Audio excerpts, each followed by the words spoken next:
Hagamos silencio, que hable el Señor. Buenos días, querida comunidad. El día de hoy iniciamos nuestra semana meditando el Evangelio de San Lucas, que dice que va del capítulo 17, del versículo 1 al 6. Dice así: En aquel tiempo Jesús dijo a sus discípulos: No es posible evitar que existan ocasiones de pecado, pero hay de aquel que las provoca. Más le valdría ser arrojado al mar con una piedra de molino sujeta al cuello, que ser ocasión de pecado para la gente sencilla. Tengan pues cuidado. Si tu hermano te ofende, trata de corregirlo. Si se arrepiente, perdónalo. Y si te ofende 7 veces al día y 7 veces viene a ti para decirte que se arrepiente, perdónalo. Los apóstoles dijeron entonces al Señor: Aumentanos la fe. El Señor les contestó: Si tuvieran fe, aunque fuera tan pequeña como una semilla de mostaza, podrían decirle a ese árbol frondoso: Arráncate de raíz y plántate en el mar, y los obedecería. Palabra del Señor. Gloria a ti, Señor Jesús. Fíjense cómo nos lanza el Evangelio a vivir esta semana. Primero, en la fe. Son 3 cosas las que tendríamos que ver en esta semana y que tendríamos que vivir. Primero, la fe. Segundo, el perdonar. Y tercero, no ser ni ocasión de pecado y menos buscar el pecado para nosotros.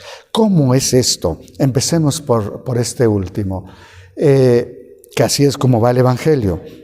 No es posible evitar las ocasiones de pecado, es cierto, pero no deberíamos ser nosotros las que propiciemos. Y creo que no se está refiriendo solamente al que nosotros nos acerquemos a la tentación, sino más bien a que seamos causa de pecado para otro. Y es que, ¿cómo puede ser esto? Miren, vamos a hablar de algunas cosas y pongo ejemplos muy sencillos y ordinarios. Cuando tú hablas mal de alguna persona y que haces que la otra persona piense mal o tenga una imagen mal concebida de la otra persona y que empiece a hablar también de esa persona, ya estás haciendo pecar a la persona a quien le comunicaste tu propia experiencia. Y no dudo de que haya sido negativa y que con esa persona tú hayas tenido alguna confrontación, pero el llevar esa confrontación a que otros también la tengan de una manera inútil, porque realmente la otra persona no ha tenido el encuentro con ella, entonces nos lleva a cometer pecado nosotros y hacer que los otros cometan. Voy a poner otro ejemplo todavía más claro. El hermano habla de su otro hermano con uno de ellos y empiezan a hablar mal, al grado de que el hermano ya empieza a tener una imagen concebida por el criterio del otro y empieza a pecar en contra de aquella persona. Hablemos de otras cosas todavía que también podemos encontrar y más graves, como es el llevar a un hermano al brujo, ¿no? Es que ve con aquella señora, te va a hacer una limpia y te va a hacer mucho bien. Estamos haciendo a una persona que se aparte del camino de Dios. Entonces, nosotros somos causantes de pecado. ¿Cuál es la consecuencia o qué tendríamos que hacer? Y dice, pues más vale que te amarres una piedra de molino. No es otra cosa sino decirnos: hey, mejor cállate, mejor piensa que no existes, con tal de no llevar al pecado a otra persona.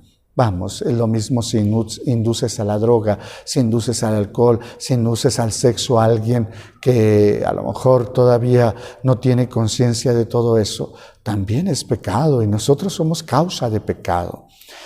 Sigamos con el siguiente punto que nos dice: si tu hermano te ofende, trata de corregirlo. Siempre va a estar ahí la posibilidad de corregirlo. No es que solamente lo hagas así, no, corrígelo. Si tu hermano falla, corrígelo. Bueno, si te viene a pedir perdón 7 veces, 7 veces perdónalo. Es decir, si las 7 veces tienes que corregirlo, corrígelo 7 veces. Si las 7 veces muestra actitud de arrepentimiento, perdónalo. Ustedes me dirían, qué difícil es eso. ¿Por qué? Porque perdonamos 1, 2 o 3 veces, pero ya después de 3 veces ya no. Sin embargo, el Señor nos invita a dar testimonio de perdón infinito. Estas 7 veces no solamente es en toda la vida, sino 7 veces al día. Si al día viene el hermano y te pide perdón, perdónale. Es ahí donde los apóstoles y nosotros nos unimos con ellos. Señor, danos la fe para poder hacerlo efectivamente. Necesitamos mucha fe para quitar los obstáculos, para llegar a ese perdón, para quitar los obstáculos para perdonar, para corregir. Porque a veces decimos, está loco, si quiere que siga con su idea, que siga con su error. No, nuestra obligación es corregirlo.